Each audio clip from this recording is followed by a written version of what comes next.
Everyone, welcome back to our YouTube channel AR study classes. हमने previous lecture में अपना unit third one shot revision कर लिया। आज हम करेंगे यूनिट फोर्थ का वन शॉट और इसमें मेनली हमें पढ़ना है design of compression member. Compression member आपका कौन सा होता है? कॉलम। इसी के बारे में पढ़ना है। ठीक, तो आपके एग्जाम में मेनली अगर न्यूमेरिकल पूछा जाता है तो शॉर्ट कॉलम और लॉन्ग कॉलम, वो भी उसमें में से रेक्टेंगुलर, सर्कुलर और आपका दे देगा यही रेक्टेंगुलर, सर्कुलर और ये स्क्वायर। ये तीन प्रकार का कॉलम से बस पूछा जाता है। और जो ये यूनी एक्सियल है, बाई एक्सियल, ये कभी अभी तक तो पूछा नहीं, लेकिन इसका भी हम डिजाइनिंग स्टेप देख लेंगे। ठीक, तो हम न्यूमेरिकल मेनली करेंगे किसका? ये short column and long column का। किसका? आपका रेक्टेंगुलर का कर लेंगे, एक सर्कुलर का। और जैसे रेक्टेंगुलर का रहता है वैसे स्क्वायर का रहता है। ठीक, तो ये दोनों तो एक साथ ही हो जाएगा, वही कर लेना। उसके बाद सर्कुलर का एक करा दूंगा, तो वहाँ से ये कवर हो जाता है न्यूमेरिकल वाला। उसके बाद अभी हम इन सब की थ्योरी पोर्शन है कि इफेक्टिव लेंथ क्या होता है, सिलेंडरनेस रेशियो क्या है, डक्टाइल डिटेलिंग क्या होता है, ये सब थ्योरी है, तो इसी वक्त मैं कवर करा दे रहा हूँ। ठीक, तो ये थ्योरी कवर के होने के बाद मैं अभी न्यूमेरिकल सॉल्व कराऊंगा। चलो तो चलते हैं नोट्स पे। चलो, तो पहला आपका टॉपिक था कि कंप्रेशन मेंबर समझो क्या होता है। तो वो सारे मेंबर जो कंप्रेशन को वियर करती हैं या कंप्रेशन लगता है, तो वही हमारा क्या कहलाएगी? कंप्रेशन मेंबर कहलाती है। जैसे the structural member which is subjected to axial compression primarily, वही लिखा ना, जिस पे हमारा क्या एक्सियल कंप्रेसिव फोर्स लगता है, वही हमारा कंप्रेशन मेंबर कहलाता है। If the orientation of axial load in vertical direction then it is called column. देखो कॉलम कैसा होता है, उस पर क्या कहता है? वर्टिकली कंप्रेशन फोर्स लगता है, तो वही आपका कहलाता है आपका कंप्रेशन मेंबर बोलो, चाहे उसे कॉलम बोल देते हैं। ठीक, चलो अब आपका क्लासिफिकेशन ऑफ कॉलम देखते हैं। पहला आता है on the basis of slenderness ratio. आपके सिलेबस में मेंशन है कि सिलेंडरनेस रेशियो क्या होता है, तो इसी के बेसिस पे भी हम क्लासिफाई करते हैं किसको? कॉलम को। तो पहले समझो सिलेंडरनेस रेशियो, आपने ये पहले पढ़ा होगा कि slenderness ratio L effective equal to L lambda equal to L effective upon R minimum. ये आपने सोम में ज़रूर पढ़ा होगा। लेकिन जब हम RCC पढ़ते हैं ना, और यहाँ जो देखो टर्म है आर मिनिमम, ये आर मिनिमम कैसे निकालते हो? कुछ √I इंटू ए करके है। कैसे? I बराबर AR² होता है, उसको सॉल्व करोगे तो ये आ जाएगा। ठीक, तो आर मिनिमम ये आप किस में पढ़ते थे? सोम में। लेकिन जब हम यहाँ पर पढ़ते हैं RCC की डिजाइनिंग करते हैं, तो यहाँ पर हम आर मिनिमम ना लेकर वहाँ लेते हैं LLD, जिसे बोला जाता है लीस्ट लेटरल डायमेंशन। ठीक, समझ में आया ना कि यहाँ पर हमारा फॉर्मूला होता है L effective upon R minimum, लेकिन हम आर मिनिमम के स्थान पे क्या लेते हैं?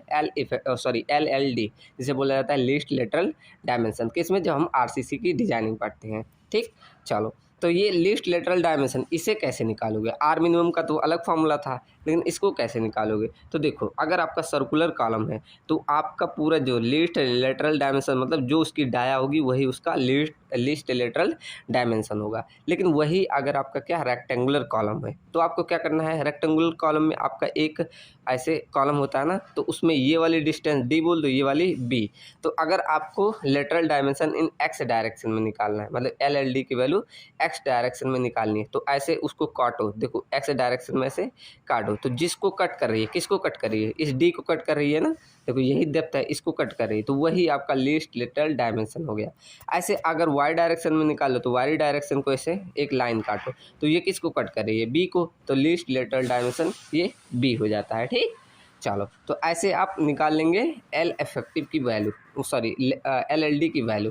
तो LLD मिल जाएगा, वहाँ से आप लेमडा की वैल्यू निकाल लेते हैं। तो ये आपके सिलेबस में मेंशन था कि सिलेंडरनेस रेशियो क्या होता है। सबको समझ में आया ना? चलो, अब इसी के आधार पे हम क्लासिफिकेशन कर देते हैं कॉलम को। कैसे? कि अगर लेमडा की value less than equal to 3 हो गई, या इसे मतलब कन्वर्ट करोगे इसमें, तो एल इफेक्टिव से कम हो जाए 3 टाइम्स ऑफ LLD, तो उसे पेडेस्ट्रल बोला जाता है। ये आपके सिलेबस में नहीं है, ये मत ध्यान दीजिए। ठीक, बस बोलो, इतना ध्यान रख लो कि अगर कम होता है तो उसे पेडेस्ट्रल बोला जाता है, लेकिन वही 3 से ज़्यादा हो जाए तब उसे कॉलम बोला जाता है। ठीक, तो ये तो नोट पॉइंट में है। अब इसी के लेमडा के आधार पे क्लासिफिकेशन करते हैं कि शॉर्ट कॉलम कैसा है, लॉन्ग कॉलम। अगर यही 3 से 12 के बीच में आपकी लेमडा की वैल्यू आई, तो वो हम शॉर्ट कॉलम कहते हैं, जो कि हमारा मेनली फेल करता है किसमें? क्रशिंग में। ऐसे अगर लेमडा की वैल्यू 12 आ गई तो उसे लॉन्ग कॉलम बोलेंगे। ठीक, तो ये एक क्लासिफिकेशन हो गया किसके आधार पे? According to least slenderness ratio के आधार पे। अब सेकंड क्लासिफिकेशन देखो, on the basis of reinforcement. Reinforcement जो प्रोवाइड करते हो उसके आधार पे क्लासीफाई करते हैं। जैसे लेटरल रेनफोर्समेंट अगर प्रोवाइड करो, जैसे रेक्टेंगुलर में, स्क्वायर में, सर्कुलर कॉलम, इन सभी में हम प्रोवाइड करते हैं तो उसके आधार पे। दूसरा आता है हेलिकल टाई, ये केवल स्पायरल कॉलम में, हेलिकल या स्पायरल कॉलम में प्रोवाइड की जाती है। थर्ड आपका आता है कंपोजिट कॉलम, इसमें क्या होता है एक पूरे, जैसे यहाँ सरिया ना प्रोवाइड करके ऐसे पूरा एक आई सेक्शन का गर्डर या अलग कोई कंपोजिट सेक्शन इसके अंदर प्लेस कर दिया जाता है तो उसे बोला जाता है कंपोजिट कॉलम। ठीक, तो ये तो हो गया अकॉर्डिंग टू द रेनफोर्समेंट, जिस अकॉर्डिंग आप रेनफोर्समेंट प्रोवाइड कर रहे हैं उसके अकॉर्डिंग हमने क्लासिफिकेशन कर दिया। ठीक, चलो अब अगला देखो, on the basis of loading के आधार पे, जो उस पर लोड लग रहा है उसके आधार पे। जैसे पहला है एक्सियली लोडेड कॉलम। अब ये क्या होता है, देखो यहाँ थोड़ा मिस्टेक हो गया था, मैंने इसे लाइन से कर दिया है तो ध्यान रखना। पहला क्या, एक्सियली लोडेड कॉलम। अब ये क्या होता है, जब आपका यहाँ पर देना, when axial load passing through the centre having eccentricity on x, ये देखो ये नहीं है, ये तो दूसरा वाला है। तो एक्सियली लोडेड में क्या होता है कि उसमें इसेंट्रिसिटी कितनी होती है, देखो जब लोड पास करता है through a distance having eccentricity less than 5%, तब वो कहलाता है आपका एक्सियली लोडेड। ठीक, समझ में आया ना। यहाँ ए वाला ए में ही रहेगा, मैंने ध्यान नहीं दिया। देखो क्या केस बनता है, जैसे ये आपका कॉलम होता है, अब यहाँ जब लोड लग रहा है ये ऐसे थोड़ी दूरी पे, जैसे यहाँ दिख रहा होगा, अगर चलो मैं जूम करूँ, देखो ये आपको दिख रहा होगा ना, तो यहाँ पर ये आपका क्रॉस सेक्शन का ये सेंटर पॉइंट है, लेकिन यहाँ से लेकर थोड़ी दूर डिस्टेंस पे, ऐसे थोड़ा दूर यहाँ पर लग रहा है, देखो यहाँ पर। ठीक, ऐसे मतलब उसके सेंटर से ना के थोड़ी दूरी पे लग रहा है, तब ये जो डिस्टेंस होती है इसे बोला जाता है, ये जो डिस्टेंस है इसे ही बोला जाता है मिनिमम इसेंट्रिसिटी। मतलब इतने से अगर कम डिस्टेंस पे है तब उसे बोला जाता है एक्सियली लोडेड कॉलम। ठीक, अगर लेकिन वही एकदम सेंटर पे, एकदम बीचों बीच, जैसे ये वाली डिस्टेंस एकदम यहीं सेंटर पे, मतलब एकदम ये वाली पॉइंट पे एकदम यहीं सेंटर पे ही लगे, तब उसे बोला जाता है कॉन्सेंट्रिकली लोडेड कॉलम। ठीक, अगर वही क्या हो जाए, थर्ड केस बनता है कि axially loaded with uniaxial bending. मतलब अब थर्ड केस क्या बनना है कि वो जो लोड था ये सेंटर से ना लगकर ऐसे किसी एक ही दूरी पे लगे, तो उसको बोला जाता है एक्सियली लोडेड लेकिन यूनी एक्सियल बेंडिंग। मतलब कुछ दूरी पे लगेगा तो इससे बेंड आता है एक डायरेक्शन में, तो इसीलिए बोला जाता है इसे यूनी एक्सियल बेंडिंग। तो इसके आधार पे करते हैं। एंड फोर्थ करते हैं कि axially loaded with by axial bending. मतलब इस बार दोनों डायरेक्शन, मतलब यहाँ पर एक ऐसे बीच में लगेगा, तो इससे क्या एक्स और वाई दोनों डिस्टेंस से दूरी पे रहता है, इसीलिए बोला जाता है axially loaded with by axial column. ठीक, तो ये आपका हो गया लोडिंग के आधार पे क्लासिफिकेशन। ठीक, समझ में आना सबको, पढ़ लेना एक बार और। अब अगला टर्म सीखो, इफेक्टिव लेंथ क्या होता है। इफेक्टिव लेंथ ऑफ कॉलम, ये क्या होता है, जो हमारा इफेक्टिवली पार्टिसिपेट करता है किसमें, बकलिंग और ऑफ कॉलम में, वही कहलाता है of effective length of column. जैसे आपका ये जो लोड लगता है तो आपका जैसे लॉन्ग कॉलम है, लॉन्ग कॉलम कैसे है, बकलिंग में फेल करती है तो ऐसे कुछ अपने एक्सिस से हट जाती है, तो जहाँ फेल करता है वो वाली डिस्टेंस ऐसे लेकर एल इफेक्टिव बोला जाता है। ठीक, बस इतना ध्यान रखो। अब इसको निकालने के लिए पूरा आई कोड में आपका ये चार्ट दिया गया है, तो उसी में ध्यान रख लेना। ये आपको ऐसे कभी कभी क्वेश्चन में कंडीशन दे देगा, उसी के आधार पे आपको एल इफेक्टिव की वैल्यू निकालनी पड़ेगी। ठीक, तो ये आपको क्वेश्चन में दे देगा कभी कभी, तो इसी हिसाब से आपको देखना पड़ेगा। ठीक, ऐसे आप एल इफेक्टिव कैलकुलेट करोगे।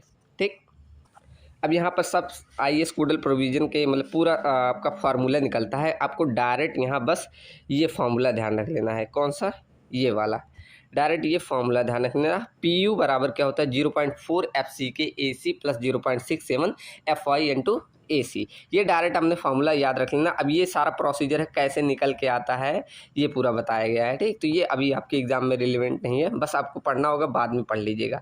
अभी बस यहाँ पी यू बराबर है, पी यू मतलब आपका जो कॉलम पे आने वाला मैक्सिमम लोड है, टोटल लोड वो कितना है, इससे निकालते हैं। इसकी सहायता से ये आपको पी यू दे देगा, मतलब क्वेश्चन में आपको इसकी सहायता से एरिया ऑफ स्टील निकाली जाती है। कैसे, अभी हम क्वेश्चन करेंगे तब और क्लियर हो जाएगा।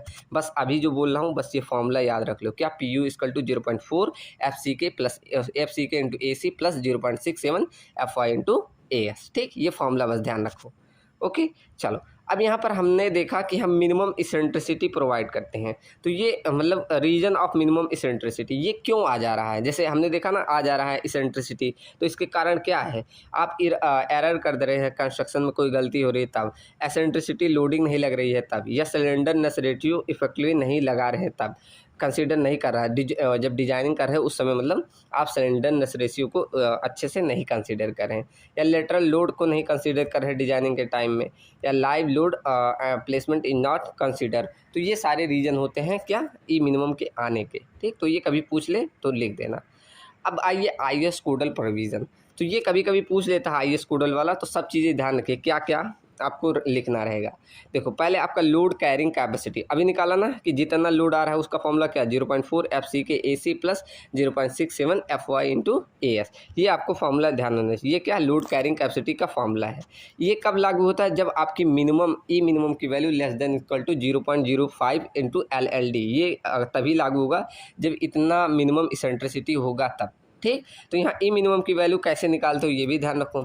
ई मिनिमम निकालने का ये फार्मूला है क्या, L unsupported divided by 500 plus में LLD इंटू डिवाइडेड बाई 30, और ये 20 mm है, 200 नहीं। ठीक, 20 mm, इनमें से जो वैल्यू मैक्सिमम आएगी वो आपकी ई मिनिमम हो जाएगी। ठीक, तो ये फार्मूला ध्यान रखना मिनिमम इसेंट्रिसिटी का, अभी हम डिजाइनिंग में ये भी यूज़ करेंगे।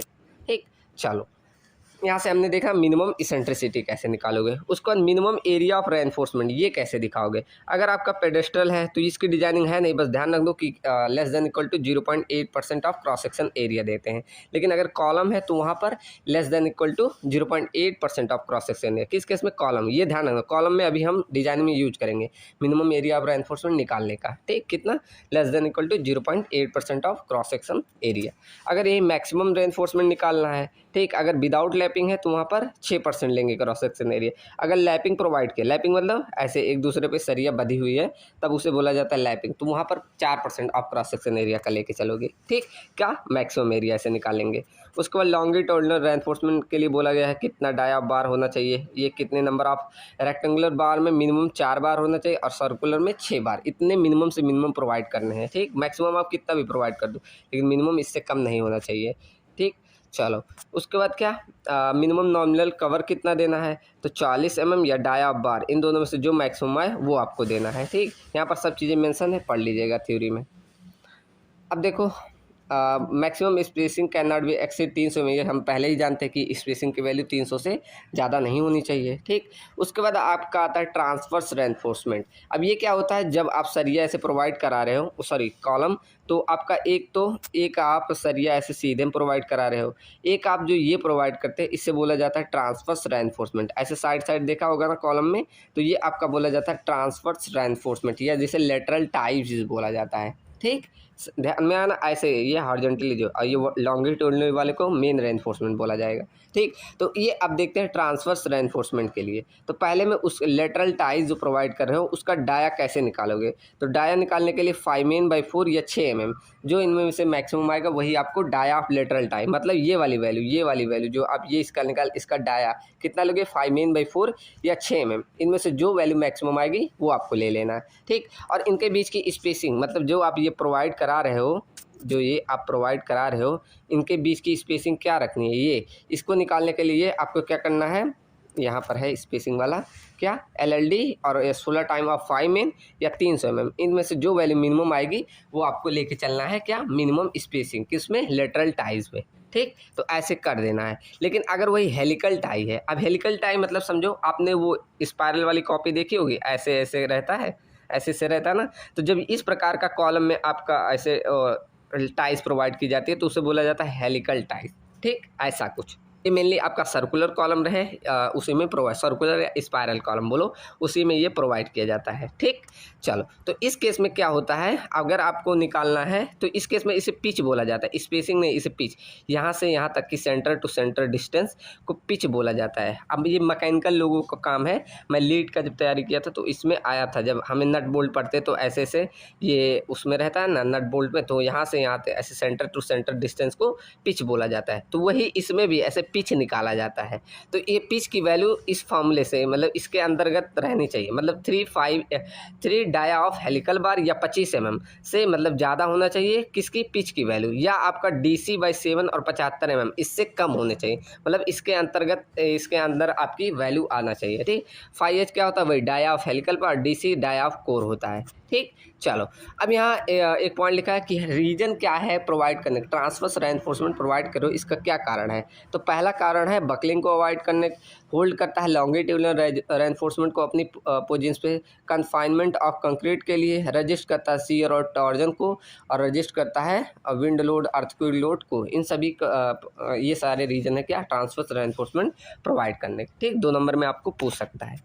चलो अब बढ़ते हैं डिजाइनिंग पे। ठीक, चलो अब ध्यान से देखना सब लोग। चलो तो अब हम पहले सीखते हैं designing of axially loaded column. ठीक, एक्सियली लोडेड कॉलम मतलब आपका ये कॉलम होता है, ये आपकी सेंटर ऐसे एक्सिस बनाते हैं। अब एक्सियली लोडेड कॉलम मतलब यहाँ कहीं ऐसे थोड़ी सी दूर पे, कितना 0.005 टाइम्स ऑफ LLD, इतनी दूरी पे लोड लग रहा है, तब उसे बोला जाता है एक्सियली लोडेड कॉलम। ठीक, तो इसकी डिजाइनिंग करते हैं। अब इसमें आपका रेक्टेंगुलर भी पूछ सकता है, स्क्वायर भी पूछ सकता है, तो चाहे रेक्टेंगुलर पूछे चाहे स्क्वायर पूछे, यही स्टेप लगाना। ठीक, क्या पहला स्टेप होता है चेक करो कि आपका कॉलम शॉर्ट कॉलम है कि नहीं। इसके लिए क्या मैंने पहले ही फॉर्मूला बता दिया, क्या L इफेक्टिव बाई LLD का रेशियो अगर 12 से कम है तो वो आपका कौन सा शॉर्ट कॉलम कहलाता है। ठीक, तो ये से आप चेक कर लेंगे कि आपका कॉलम शॉर्ट कॉलम है कि नहीं। ठीक, तो यहाँ देखो देयर शुड बी, अगर शॉर्ट कॉलम है तो वहाँ कोई भी प्रकार की बेंडिंग नहीं आई है, तो वहाँ हम कह सकते हैं ये कौन सा हमारा एक्सियली लोडेड कॉलम है। ठीक, ऐसे लिख देना। उसके बाद सेकंड स्टेप होता है आपका ई मिनिमम या इसेंट्रिसिटी निकालना। इसको कैसे निकाल लोगे, E minimum equal to L unsupported by 500 plus LLD by 30 या 20 mm और 20 mm, इन दोनों में से जो मैक्सिमम वैल्यू आएगी वही आपको क्या मिनिमम इसेंट्रिसिटी ले लेना है। उसके बाद आपको चेक कर लेना है, कैसे, आप दोनों डायरेक्शन में, अगर वाई डायरेक्शन में पहले चेक करोगे तो LLD के स्थान पे आप B रख दोगे, अगर आप X रखोगे तो इस पे X मतलब अगर आप X मतलब दोनों डायरेक्शन, जब आप रेक्टेंगुलर लिखोगे ना तो यहाँ पर इसकी वैल्यू और इसकी वैल्यू LLD की दोनों अलग अलग आती है, आएगी ना, ये रेक्टेंगुलर में वेरी करता है, तो वहाँ पर ये ई मिनिमम दोनों डायरेक्शन में निकालना होगा। अभी मैं क्वेश्चन कराऊंगा उसका रेक्टेंगुलर का ही कराऊंगा, ठीक, तो वहाँ क्लियर हो जाएगा। तो जब हम रेक्टेंगुलर करेंगे तो ए मिनिमम दोनों का निकालेंगे, लेकिन स्क्वायर करोगे तो ये और ये दोनों सेम ही रहता है, तो एक का निकालोगे दोनों का सही होता है। ठीक, तो वहाँ दोनों निकालने की ज़रूरत नहीं पड़ती। ठीक, तो इसीलिए बोला है एक बार LLD पे B रखोगे, एक बार LLD की वैल्यू D रखोगे, उसके बाद एक बार चेक करोगे कि X डायरेक्शन में कि आपकी सेफ है कि नहीं, और एक बार ऐसे Y डायरेक्शन में, तो दोनों चेक करते हो। अगर अभी आपको ये क्लियर नहीं हो रहा, अभी मैं इसका न्यूमेरिकल कराऊंगा, वहाँ क्लियर हो जाएगा। ठीक, उसके बाद देखो स्टेप नंबर 3 में हम क्या लोड कैरिंग कैपेसिटी निकालते हैं। ये कैसे, हमें मालूम है formula PU = 0.4 FCK × AC + 0.67 FY × AS। ठीक, तो ये हमें निकालने की ज़रूरत नहीं पड़ती, हमें PU की वैल्यू ऑलरेडी क्वेश्चन में हमेशा मेंशन रहेगी। ठीक, यहाँ से हमें क्या एरिया ऑफ स्टील निकालना होता है। क्यों, हमें डिजाइनिंग करना है ना, डिजाइनिंग का मेन उद्देश्य क्या होता है, एरिया ऑफ स्टील निकालना, तो यहाँ से हम एरिया ऑफ स्टील निकाल लेंगे। कैसे, देखो यहाँ लिखा मेन एम हमारा क्या होता है, लॉन्गिट्यूडनल रेनफोर्समेंट निकालने। अब देखो एक टर्म सीखो AG, जिसे ग्रॉस एरिया बोला जाता है। अगर मैं ग्रॉस एरिया मतलब पूरा एरिया निकालना है तो क्या करते हैं, ये आपका मान लो B विड्थ है, ये D डेप्थ है, तो ग्रॉस एरिया मतलब बस यही जान लो B × D कर देते हैं। ठीक, ऐसे आपका स्क्वायर रहेगा, तो ये मान लो B है, ये B, तो मतलब B × B, यही B²। ठीक, तो ऐसे मतलब करके आप ग्रॉस एरिया निकालोगे। वहीं अगर आपका सर्कुलर कॉलम है तो उसमें π/4 × जो इसका डाया दिया रहेगा उसी का स्क्वायर कर दो, ऐसे करके ग्रॉस एरिया निकाल लेंगे। ठीक, तो ग्रॉस एरिया ऐसे निकाल लोगे। अब ग्रॉस एरिया मतलब क्या होता है, पूरा एरिया, मतलब area of steel plus area of concrete, इन दोनों का सम आपका क्या कहलाता है, ग्रॉस एरिया। ठीक, तो क्या हम इसको ऐसे सेपरेट करके लिख सकते हैं, AG मतलब area of concrete = AG - AS लिख सकते हैं। इसको यहीं रोक के इधर भेज दिया तो मतलब AG - AS लिख सकते हैं। तो सेम अब AC के स्थान पे इसको रख दोगे, तो यहाँ जब रखोगे इसको, यहाँ जब रखोगे तो हमारा कुछ ऐसा फॉर्मूला हो जाएगा, क्या 0.4 FCK AG - AS प्लस में 0.67 FY × AS। ठीक, AS क्या है, एरिया ऑफ स्टील, यही हमें निकालना है, और AG हम ग्रॉस एरिया निकाल लेंगे, FCK हमें दिया रहेगा, PU हमें ऑलरेडी दिया रहेगा, तो क्या AS निकाल लोगे, आराम से निकाल लोगे। अभी क्वेश्चन करेंगे तो और अच्छे समझ में आएगा कैसे निकाल लोगे। ठीक, उसके बाद जब यहाँ से एरिया ऑफ स्टील मिल गया तब आपको क्या करना है, डाया मान लेना है, डाया का मान लोगे तो नंबर ऑफ बार्स भी निकाल लोगे। ठीक, इजीली निकाल लेंगे। चलो उसके बाद अगला स्टेप नंबर 5 होता है क्या, ट्रांसवर्स रेनफोर्समेंट के लिए। उसमें क्या पहला काम करते हो, डाया ऑफ लेटरल टाई निकालते हो। कैसे, 5 n/4 या 6 mm, इन दोनों में से जो वैल्यू मैक्सिमम आएगी वो आपको लेटरल टाई का डाया रखना है। उसके बाद स्पेसिंग कितनी रखनी है, उसके लिए क्या LLD और 16 मेन 5 या 300 mm, इन दोनों में से जो मिनिमम वैल्यू आएगी वो आपको स्पेसिंग लेके चलना है। ये कुछ नहीं है, ये ऐसे लिख उठा है, एक छोटे बच्चे ने लिख दिया था, ठीक। तो ये आपका कुछ नहीं है, बस इतना ध्यान रखना कि ये आपका क्या आ गया यहाँ से स्पेसिंग। उसके बाद बस आपको चेक कर देना है लास्ट में कि लॉन्गिट्यूडनल रेनफोर्समेंट आपको वहाँ AST minimum, AST provided, AS max, ये तीनों निकाल के ऐसी कंडीशन को चेक कर लेना है, ठीक। उसके बाद लास्ट स्टेप आप डिटेलिंग कर दीजिएगा, ठीक। बस इतना छोटा सा आपका स्टेप रहा किसका, डिजाइन आपका एक्सियली लोडेड कॉलम का, ठीक। समझ में आया सबको, किसी को डाउट? चलो अभी इसका हम न्यूमेरिकल भी करेंगे, ठीक। अब देखो, अब यहाँ आपका आता है अजम्पशन। अब अगर आपके क्वेश्चन में ऐसे क्वेश्चन पूछ ले कि बताओ कंप्रेशन मेंबर का, कंप्रेशन का मतलब अजम्पशन क्या होता है, ऐसे कभी कभी पूछ ले, तो कंप्रेशन के लिए बोले तो ये अजम्पशन आपको बताना है। कंप्रेशन मतलब आपको कॉलम के लिए अजम्पशन बनाना है। इसमें क्या 5 अजम्पशन है, पहले पांचों अजम्पशन बना दूँ, अभी इस फिगर से आपको और क्लियर हो जाएगा। पहला अजम्पशन क्या, plane section remain plane before and after bending. देखो ऐसे कुछ फिगर बनता है ना, अगर बेंड होगा ना होगा तो कैसा बनेगा, कुछ ऐसा बनेगा, ठीक बनता है। ये मैंने प्रीवियस लेक्चर में और अच्छे से बताया, तो ये पहला बताने की मुझे ज़रूरत है नहीं है ना। तो पहला हमारा ये क्लियर होता है कि plane section remain plane before and after bending, ठीक। चलो बढ़िया।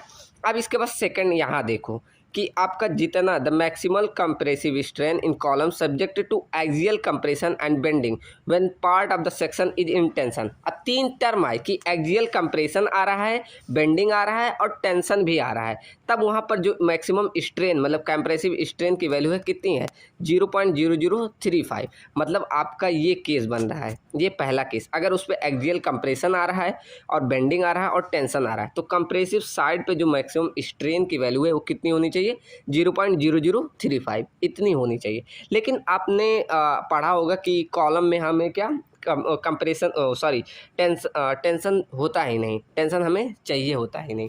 तो इसके लिए क्या करते हैं हम, इसमें से इसको ऐसे खींचते हैं, ऐसे खींचे, ये ऐसे मतलब माना जाता है, ठीक।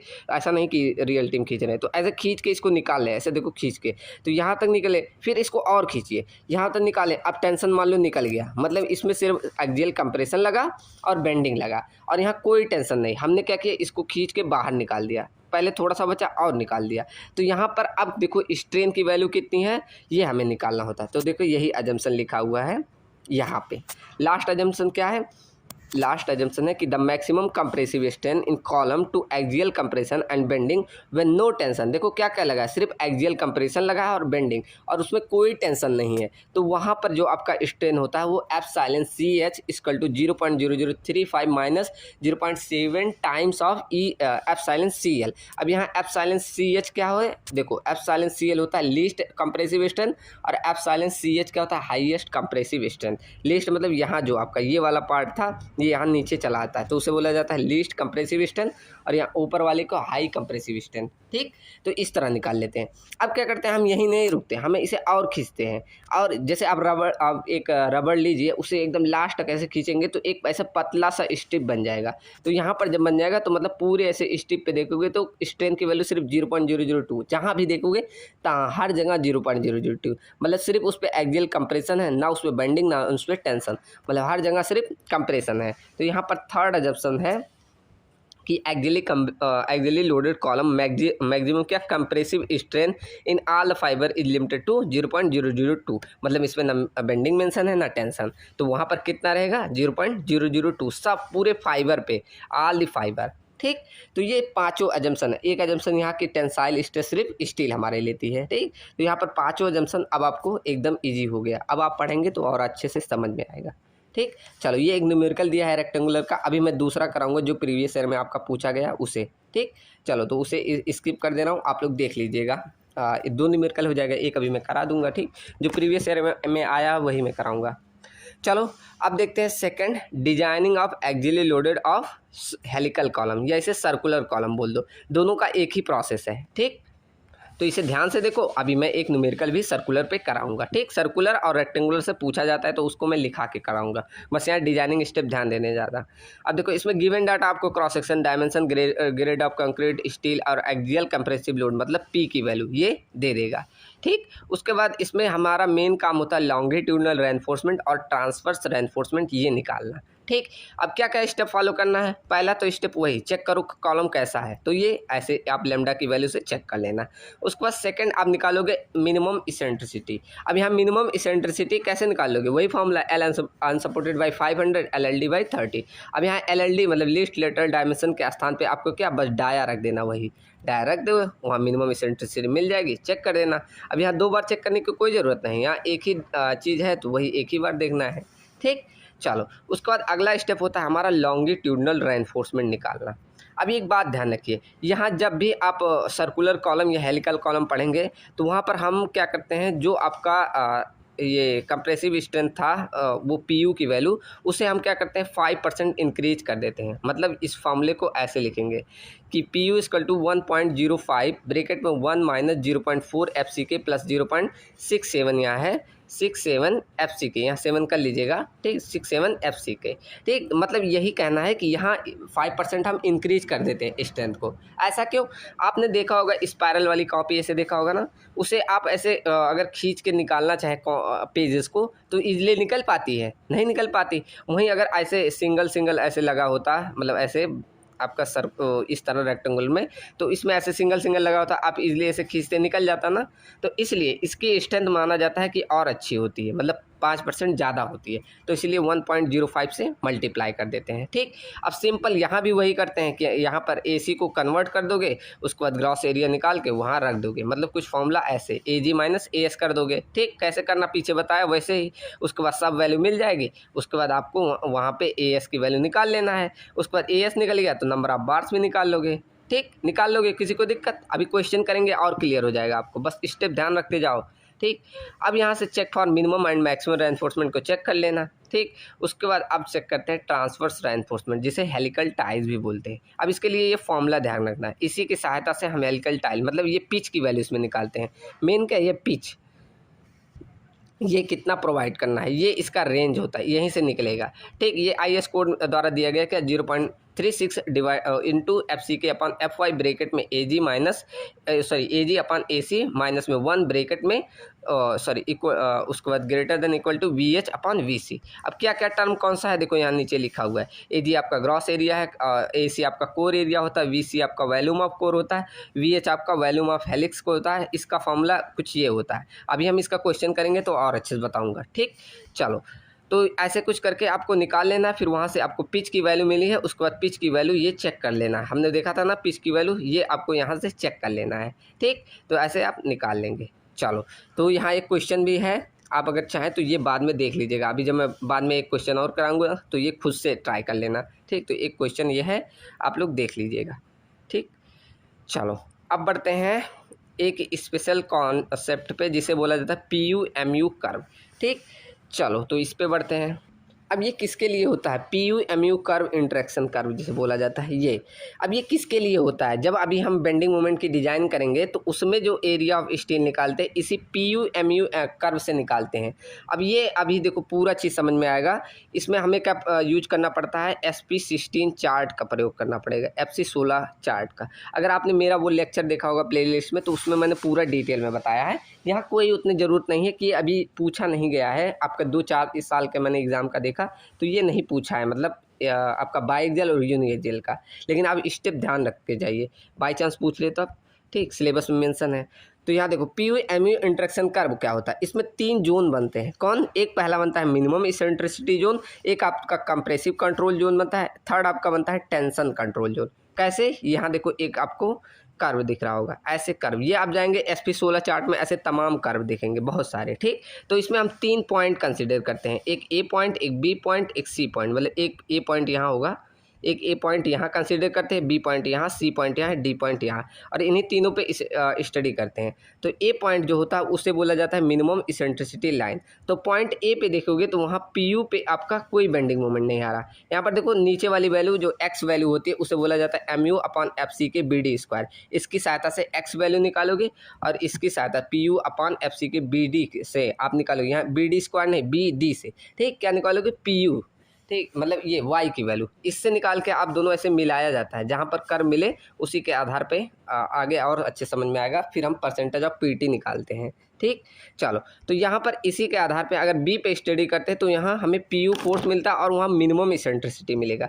यहाँ पर देखो, यहाँ पर पी यू तो फोर्स मिलेगा और यहाँ मिनिमम इसेंट्रिसिटी मिलती है। तो इसके आधार पे हम पी यू की वैल्यू यहीं से निकल के आता है 0.4 F C K A C plus 0.67 F Y into A S, इसी कर्व के से, ठीक। क्यों, इसमें पी यू की वैल्यू 10%, मतलब हम इसी इसेंट्रिसिटी को रिड्यूस करते हैं, नहीं तो आपका फॉर्मूला दूसरा होता। वहाँ प्रूफ में आप जाएंगे देखेंगे ना, तो ये कॉन्सेप्ट यूज हुआ है कि हम 10% रिड्यूस करते हैं।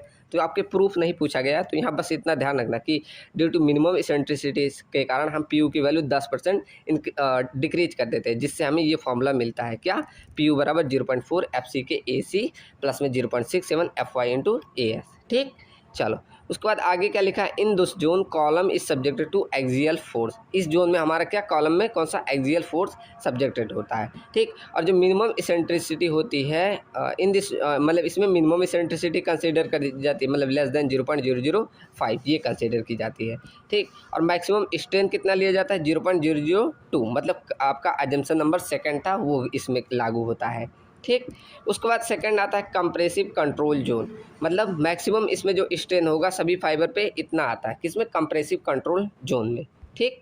चलो, उसके बाद इसमें बोला है कि if it is a compressive control zone hence column is subjected to axial load and bending moment, मतलब ये कंप्रेसिव कंट्रोल जोन है इसलिए इसमें क्या, axial load and bending moment ही लगता है, ठीक।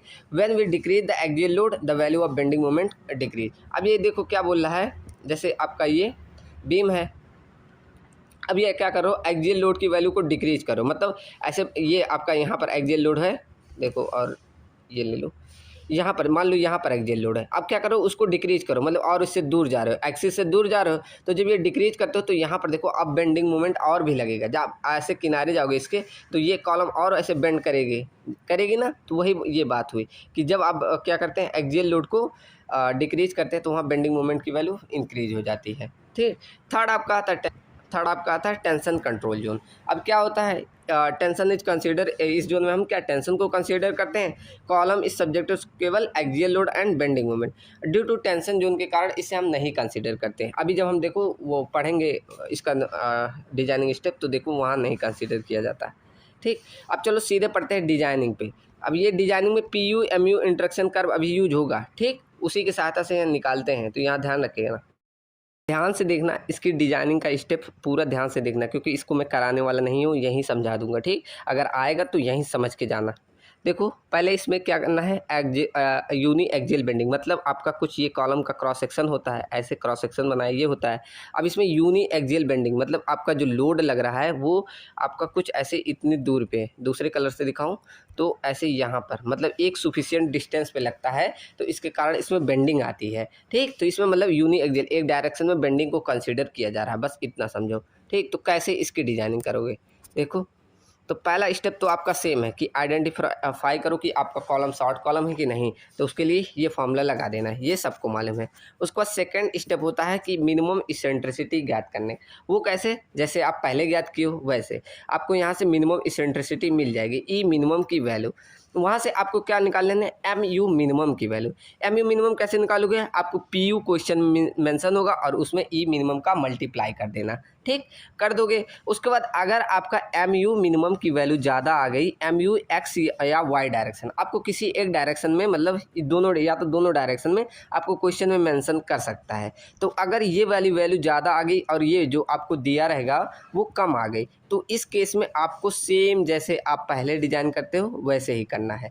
लेकिन अगर कहीं यही उल्टा हो गया कि अगर एम यू की मिनिमम की वैल्यू कम आ गई और जो क्वेश्चन में मेंशन मतलब दिया रहेगा एम यू वो ज़्यादा आ गया, तब वहाँ पर आपको कॉलम को कंसीडर करना है कि वहाँ पर एक्सियल लोडेड और बेंडिंग मोमेंट आ रहा है, ठीक। समझ में आया यहाँ तक, क्या क्या केस बताया कि आपको पहले ई मिनिमम तक तो समझ में आया, उसके बाद वहाँ से आपको कंडीशन देखना है कि एम यू मिनिमम जो आपने कैलकुलेट किया वो ज़्यादा है आपके क्वेश्चन में जो दिया रहेगा। ऐसे क्वेश्चन में एम यू की वैल्यू दी रहेगी कि इतना बेंडिंग मोमेंट आ सकता है या आएगा, ठीक। तो वहाँ पर अगर ये वाली वैल्यू कम हो गई तब तो आपका बीम जैसे पहले डिजाइन करते थे वैसे एरिया ऑफ स्टील निकाल लोगे। लेकिन अगर आपका ये केस बना तो वहाँ पर हम बेंडिंग मोमेंट को कंसीडर करके चलते हैं, ठीक। तो उस केस में आप जब एरिया ऑफ स्टील निकालेंगे तो वो दूसरा केस होता है। कैसे? यहाँ पर हम पहले डी डैश बाई डी की वैल्यू निकालते हैं, उसके बाद एक्स वैल्यू और वाई वैल्यू। अब इसके लिए आपको SP16 चार्ट निकालना होगा। अभी मैं एक बार निकाल के वो बता दूंगा, मेरे में है PDF, ठीक। चलो, तो पहले आपको क्या करना पड़ेगा, पहले सीखो क्या निकालना पड़ेगा, डी डैश बाई डी के वैल्यू। उसके बाद एक्स वैल्यू जो हमने यहाँ सीखा था, क्या x value, MU upon FC के BD स्क्वायर। उसके बाद आपको वाई वैल्यू मतलब PU अपॉन FC के BD स्क्वायर, यहाँ BD स्क्वायर लिख दिया, ये B इंटू डी होगा, ठीक। तो यहाँ से आप ऐसे वाई वैल्यू, अब एक्स वैल्यू कुछ आ जाएगी, वाई वैल्यू। अब आप ऐसे चार्ट बनाइए और वहाँ से आपको देखोगे कुछ एक्स वैल्यू मिलेगी, वाई वैल्यू मिलेगी, दोनों को ऐसे मिलाओगे तो किसी ना किसी पॉइंट पे दोनों आपस में मिलेंगे ना। तो वो जहाँ पर पॉइंट मिलेगा वो उसको हम कंसीडर करते हैं के। यहाँ पर ऐसे एग्जाम्पल लिया गया है, ये एग्जाम्पल के द्वारा बताया गया है, ठीक। इसको मतलब एक्चुअल मत लेकर चलिएगा, ये एग्जाम्पल लिया गया है। जैसे जब हम ये दोनों जहाँ पर मिलती है उसे बोला जाता है के की वैल्यू, और यही वैल्यू बराबर होती है percentage of PT upon FCK की वैल्यू। अब यहाँ परसेंटेज ऑफ PT क्या है, वही मतलब परसेंटेज ऑफ स्टील जो हमने पढ़ा था पीछे, percentage of PT equal to क्या, area of steel divided by B into D into में 100 पढ़ा था ना। तो यही आपका percentage of steel upon FCK equal to K की वैल्यू कहाँ, उसी PU MU इंटरेक्शन कर्व से फाइंड कर लेंगे। अब ये PU MU इंटरेक्शन कर्व क्या है, रुको मैं एक बार दिखा दूंगा ये इस कोड में। देखो ये आपको SP16 चार्ट को खोलना है और यहाँ पर आपको देखो ये सब वही दिया है। ऐसे देखो बहुत सारे चार्ट दिए हुए हैं इसमें, रुको मैं वही निकाल के दिखा। देखो ये सारा वही कर्व है, देखो ऐसे लिखा हुआ है ना, आपको दिख रहा होगा यहाँ पर ऐसे डी डैश बाई डी के और ग्रेड ऑफ स्टील के आधार पे आपको ऐसे एक कर्व उठा लेना है। ये आप में क्वेश्चन नहीं आता, अगर आ जाए तो ऐसे आपको SP16 चार्ट का या तो पूरा आपको दे देगा या तो आपको ऐसे यहाँ से लेना पड़ेगा, ये आपको ग्राफ ही देना पड़ेगा टीचर को। तो वहाँ से आपको क्या करना है, एक्स वैल्यू और वाई वैल्यू को ऐसे निकाल लेना है, फिर वो जहाँ पर ऐसे मिलेगी उसको पॉइंट को ले लेना है। ऐसे देखो सब पे वैल्यू दी है, वहाँ पर आपको मिल जाएगा। उसके बाद यही आ जाएगा परसेंटेज ऑफ PT अपॉन में FCK इक्वल टू के, यहीं रख देना। वहाँ से के की वैल्यू कहाँ से मिल जाएगी, ऐसे जहाँ पर ये दोनों कर्व आपस में मिलेंगे, ठीक। तो अब चलो स्क्रीन पे, अब आपको ग्राफ दिख गया ना। चलो तो आपको मालूम चल गया ना कैसे निकालोगे। तो वहाँ से आपको परसेंटेज ऑफ स्टील मिल जाएगा, ये इसकी वैल्यू। तो अब हमें मालूम है कि percentage of PT equal to क्या, 100 इंटू AS बाई BD, ये हमें मालूम है इतना होता है, ठीक। तो परसेंटेज ऑफ PT को ऐसे कन्वर्ट कर दिया है, तो इसके स्थान पे ये रखोगे, उसको बाद सॉल्व करोगे तो एरिया ऑफ स्टील का कुछ ये फॉर्मूला आ जाएगा। अब ये सब वैल्यू मालूम है, के की वैल्यू मालूम है कर्व से जहाँ पर इंटरसेक्ट किया, FCK की वैल्यू मालूम है, B मालूम है, D मालूम है, तो एरिया ऑफ स्टील मिल जाएगा, आराम से मिल गया, ठीक। जब एरिया ऑफ स्टील मिल गया तो डायाज्यूम करके नंबर ऑफ बार निकाल लो। उसके बाद ट्रांसवर्स रेनफोर्समेंट कितना प्रोवाइड करना है, 5 m/4 और 6 mm, इन दोनों से जो मैक्सिमम है वो लेटरल टाई का डाया प्रोवाइड कर देना। उसके बाद क्या है कि मैक्सिमम स्पेसिंग कितना देना है वो दिखा देना, बस आपकी डिजाइनिंग ख़त्म। बस यहाँ कितना चेंज है, बस यही आपको क्या, यही कैसे निकालना है, ठीक। समझ में आया सबको, चलो बढ़िया। ऐसे आपका ये देखो एक एग्जाम्पल के रूप में दिया है, समझ लेना। चलो अब बढ़ते हैं सेकंड पे, जब आपका क्या बाई एक्सियल बेंडिंग लगा हो। मतलब देखो यहाँ पर अब की बार बना हुआ है फिगर कि अब यहाँ कहीं ऐसे बीच में लगा हुआ है, तब वहाँ EY और EX दोनों डायरेक्शन में इसेंट्रिसिटी निकाल के तब आपको निकालना पड़ेगा, और यहाँ 2 बार करना पड़ेगा, ठीक। तो देखो एक बार पढ़ोगे खुद समझ में आ जाएगा। तो यहाँ गिवन डाटा ये सारे दिए होते, पहला स्टेप तो वही आइडेंटिफाई करना है कॉलम का, दूसरा आपका फाइंड करना होता है मिनिमम इसेंट्रिसिटी। अब यहाँ दोनों डायरेक्शन में, जैसे बेंडिंग यहाँ पर जो आ रही है ये दोनों डायरेक्शन में, एक्स और वाई दोनों में आ रहा है, तो इसलिए इसमें मिनिमम इसेंट्रिसिटी इन एक्स डायरेक्शन, देखो ए मिनिमम इन एक्स डायरेक्शन में निकालोगे, फिर वहाँ से बेंडिंग मोमेंट एक्स डायरेक्शन में निकाल लोगे, ठीक। ऐसे सेम वाई डायरेक्शन में निकालोगे और वहाँ से बेंडिंग मोमेंट वाई डायरेक्शन में निकाल लोगे। देखो बेंडिंग मोमेंट ऐसे वाई डायरेक्शन में निकाल लोगे, वहाँ भी ऐसे केस जो लिखे थे वही लिखोगे। अगर उससे ज़्यादा आ गए तब हम यहाँ पर बढ़ जाएंगे आगे, ठीक, कैसे, वही वाला जैसे कर्व पे, जैसे हमने देखा ना एक्स वैल्यू निकालो डी डैश और डी निकालो। अब ये एक्स के लिए ये निकालना है, वाई के लिए ये निकालना है, ठीक। तो सेम ऐसे फिर यहाँ से हम एक फैक्टर लेते हैं M U by F C K B D square into Q. तो यहाँ से इसे एम यू एक्स वन बोला जाता है, यहाँ से एक फैक्टर निकाल लिया जाता है, ठीक। ऐसे सेम वाई डायरेक्शन में करना है, बी डैश बी करके और ये करके आपको निकाल लेना है, ठीक। सेम करके फिर यहाँ भी हम एक फैक्टर लेते हैं जिसे आर बोला जाता है, फिर यहाँ से एम यू डैश की वैल्यू मिल जाती है, ठीक। फिर ये क्या करना है, इन दोनों को चेक करना है, जो एम यू एक्स पहले मिला और एम यू एक्स डैश जो निकाला, इस पे अल्फा एन के पावर प्लस में M U Y divided by M U Y पे अल्फा, उसके बाद अल्फा एन अगर लेस देन इक्वल टू 1 है तब आप तो सेफ हैं, ठीक। यहाँ पर लिखा हुआ है तब तो आपका सेफ है, लेकिन अगर ये मतलब इससे ज़्यादा हो गई तो मतलब आपका ये कंडीशन गलत हो गया, ठीक। अल्फा एन अल्फा वाई कैसे निकालना है तो यहाँ से पता चल जाएगा आपको, ठीक। तो ये बाई एक्सियल बेंडिंग का हो गया, तो ये पढ़ लीजिएगा एक बार, ठीक। बाई एक्सियल का नहीं, यूनी एक्सियल तक अगर ध्यान हो गया समझो बहुत है, ठीक। अभी तक पूछा नहीं है लेकिन पूछ सकता है, इसलिए मैंने पढ़ा दिया।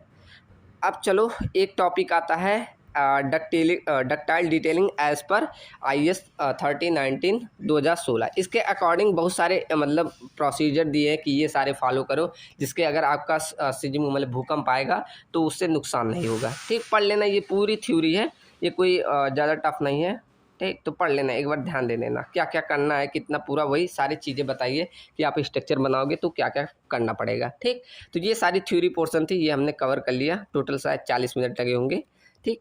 चलो तो अब बढ़ते हैं, दो न्यूमेरिकल करेंगे। कौन सा, पहला हम करेंगे रेक्टेंगुलर कॉलम का, दूसरा सर्कुलर कॉलम का, जो कि पिछले साल ही पूछा गया वही मैं करा रहा हूँ, ठीक। चलो तो चलते हैं अब अपना न्यूमेरिकल फर्स्ट पे। चलो ये रहा आपका प्रीवियस ईयर क्वेश्चन और हम इसी को सॉल्व करने वाले हैं।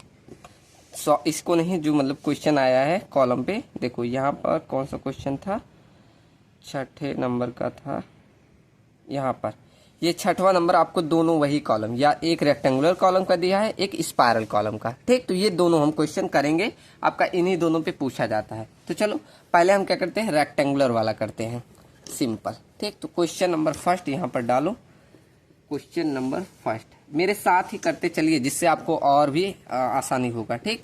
चलो तो पहले देखो डाटा क्या दिया है, ये डाटा लिख देते हैं। क्या लिखा है, design rectangular circular column of size दिया है 450 mm इंटू 600 mm। तो यहाँ कॉलम बना दो एक, यहाँ पर हम एक कॉलम का टॉप भी बना दे रहे हैं, और यहाँ कर बोला है कि ये 450 mm है, और ये इसकी डेप्थ कितनी दे दी है, 600 mm, ठीक। इतना डेप्थ दे दिया है। उसके बाद आगे बोला है कि उस पर क्या एक्सियल लोड लगा है 2000 kilo Newton under service load condition, मतलब पी की लोड आपको सिर्फ दिया है, पी का लोड कितना दिया है 2000 किलो न्यूटन, इतना लोड दे दिया। उसके बाद आगे क्या बोला है कि अनसपोर्टेड लेंथ जो है एल अनसपोर्टेड की वैल्यू 3 मीटर दी है, और ग्रेड ऑफ कंक्रीट दे दिया है, ग्रेड ऑफ स्टील, मतलब एल अनसपोर्टेड की वैल्यू आपको कितना दिया है 3 मीटर, और M20 ग्रेड की कंक्रीट और FE 415 का स्टील यूज करना है।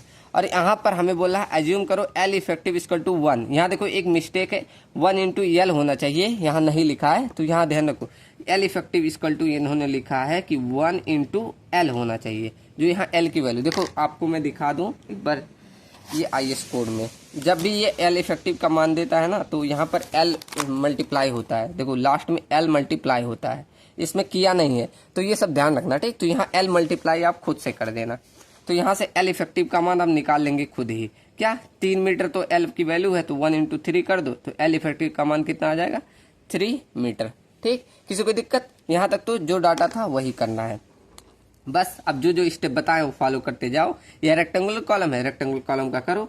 तो स्टेप नंबर फर्स्ट हम क्या करते हैं, आइडेंटिफाई करते हैं कि आपका कॉलम कौन सा का है, ठीक। तो स्टेप नंबर फर्स्ट क्या करना है कि आइडेंटिफाई करो कि आपका कॉलम शॉर्ट कॉलम है कि नहीं, ठीक। चेक द कॉलम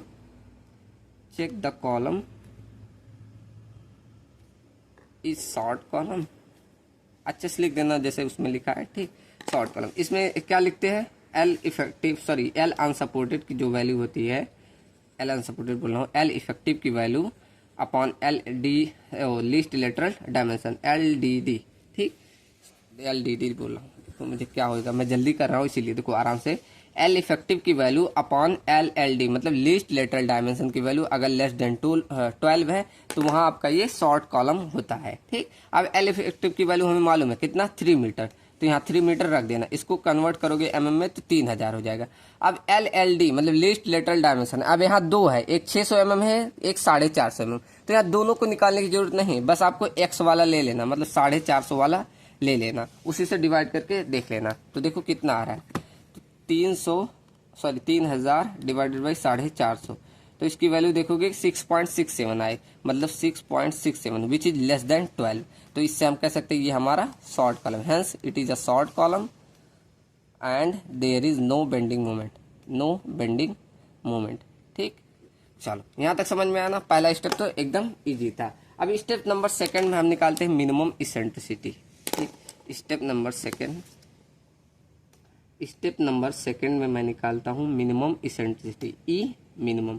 अब इसका फॉर्मूला पूरा था क्या, E minimum equal to L unsupported by 500, पूरा लिख देना, L unsupported by 500 divided by L L D upon 30 या 20 mm। इन दोनों में से जो वैल्यू हम क्या लेते हैं मिनिमम, वही हमारी क्या हो जाती है, वही हमारी ई मिनिमम की वैल्यू हो जाती है।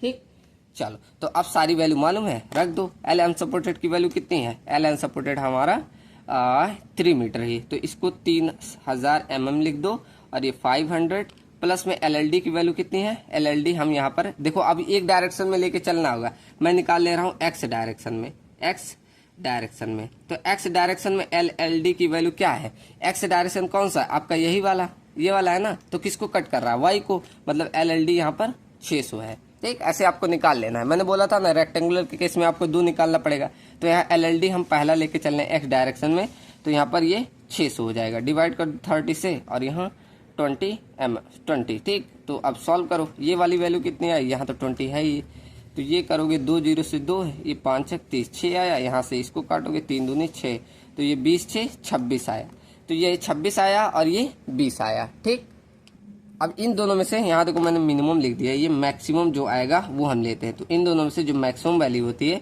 वही आपकी ई मिनिमम की वैल्यू आ जाती है। कितना आया ई मिनिमम, तो मैक्सिमम आपका कितना 26 आया, तो मतलब यहाँ 26 mm आपका ई मिनिमम की वैल्यू आ गई। देखो दिखा नहीं आप लोग को। ठीक, तो यहाँ ई मिनिमम की वैल्यू कितना आ गया, 26 mm। ठीक, चलो मैं इसको साइड करूँ, अब स्पेस हुआ, चलो ठीक, तो ई मिनिमम यहाँ हमने निकाल लिया एक्स डायरेक्शन में। अब इसे चेक भी करते हैं क्या, कि हमारी ई मिनिमम की value less than equal to होने चाहिए 0.05 times of L L D, यही तो एक्सियल लोडेड कॉलम का कॉन्सेप्ट होता है, तो चेक कर लो। तो यहाँ ई मिनिमम की वैल्यू 26 आई है, क्या यह लेस देन इक्वल टू है एल एल डी, इतने times of L L D, करो 0.5, एल एल डी की वैल्यू कितना लिया है 600, तो मल्टीप्लाई करो 600 मल्टीप्लाई 0.05, ये करोगे तो 30 mm, मतलब ये वाली वैल्यू आपकी इतने कम है, मतलब सही है, यही होना चाहिए केस, तो यही केस भी बनाना, तो यहाँ आपका कोई दिक्कत नहीं, यही होना चाहिए। ठीक, चलो ऐसे आप क्या करना है, ई मिनिमम वाई डायरेक्शन में निकाल लेना, ई मिनिमम इन वाई डायरेक्शन।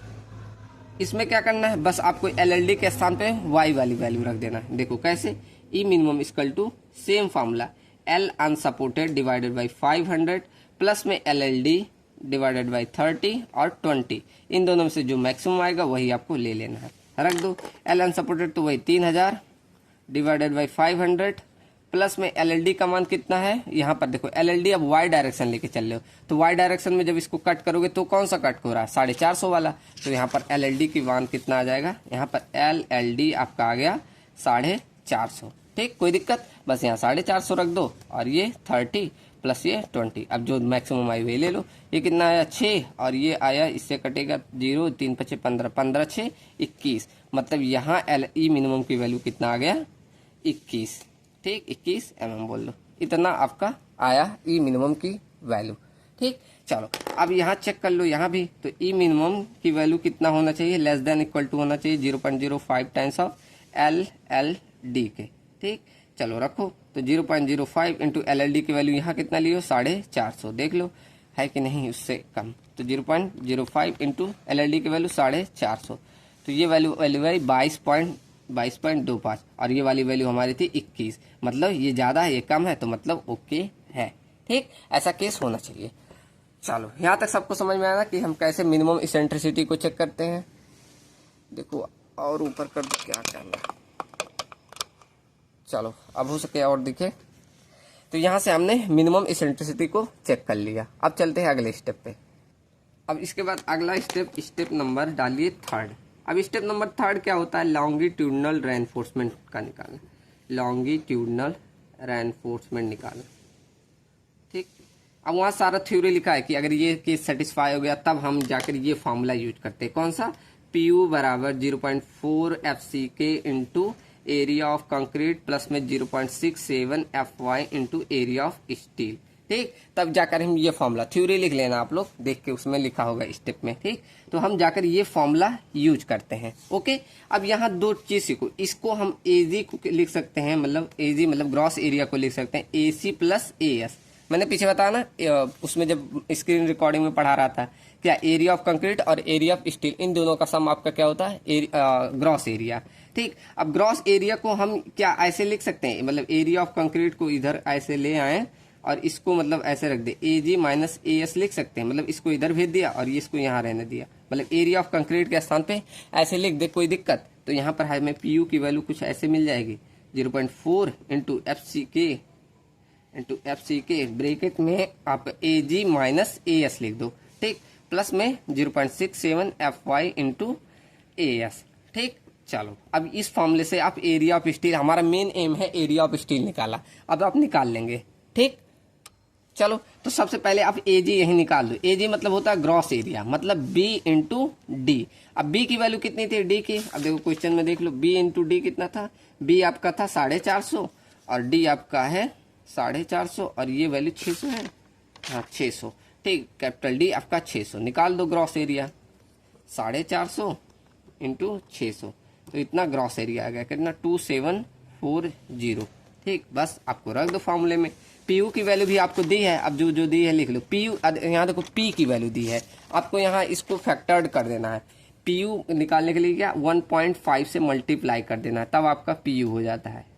तो यहाँ पर करोगे तो 15 दूनी 3000 हो जाएगा ये, ठीक। इतना किलो न्यूटन। अब जो यूज करोगे यही 3000, मतलब PU यूज करोगे। तो PU की वैल्यू कितना हमने निकाला, 3000 किलो न्यूटन, ठीक, kilo newton equal to 0.4 into FCK की वैल्यू 20 थी, FCK हाँ ग्रेड ऑफ 20 थी तो 20 लिख दो। ग्रॉस एरिया भी निकाला 2740 minus area of steel plus में आपको 0.67 इंटू FY की value 415 into area of steel, ठीक। चलो सॉल्व कर लो। इसको क्या लिख सकते हैं, 3000 इंटू 1000 कर दो, किलो न्यूटन को न्यूटन में बदल दो और ये सॉल्व कर लो। तो 20 चौक 80, मतलब इसे 8 लिख सकते हो और इसको 2740 माइनस का AS प्लस इसको भी सॉल्व कर दो, ये कितना आ जाएगा 0.67 इंटू 415 करोगे तो इसकी वैल्यू आ जाएगी 278.05 AS, ठीक। अब सॉल्व करते जाओ, बस इसको यहाँ मल्टीप्लाई कर दो, इसको यहाँ मल्टीप्लाई कर दो, तो ये हो जाएगा 2740 मल्टीप्लाई बाय 8, तो ये और बड़ी वैल्यू आ गई 21640 उसके बाद, ठीक। 216 उसके बाद 40, 216 उसके बाद 22405 नहीं, ठीक, माइनस का 8 AS प्लस में 278.05 AS, ठीक। चलो अब ये इससे माइनस कर देना, इसको इधर भेज दो, इसको इधर भेज के घटा दो, तो मतलब 3 और इसमें 40 था, 340 इंटू 1000 है, इसमें में से घटा दो, इस वाली वैल्यू को हम इधर भेज दे रहे हैं, ठीक। मतलब 216 और कितना 0 4 1 2 3 4, अब ये घटा दोगे इतना आ जाएगा, ठीक। मतलब ये इधर की वैल्यू आ गई 2784 और यहाँ 40, ठीक। इक्वल टू आपका यहाँ से 8 घट जाएगा तो बचेगा कितना 270.05 एरिया ऑफ स्टील। इतना समझ में आ रहा कैलकुलेशन ना, मैं फास्ट कर रहा हूँ इसलिए। अब इसको इधर भेज के डिवाइड कर दो, आपको एरिया ऑफ स्टील मिल गया। इसको किससे, इसी से डिवाइड कर दो 270.05 से, तो एक का एरिया ऑफ स्टील आ गया। देखो बहुत ज़्यादा आ रहा है, ऐसे नहीं, एक बार फिर से जी चेक करते, इसको इधर भेजोगे तो कितना हो जाएगा, ये 30,000 नहीं 3000 है, देखो यहाँ गलती हो रहा था, 3000 इंटू 1000।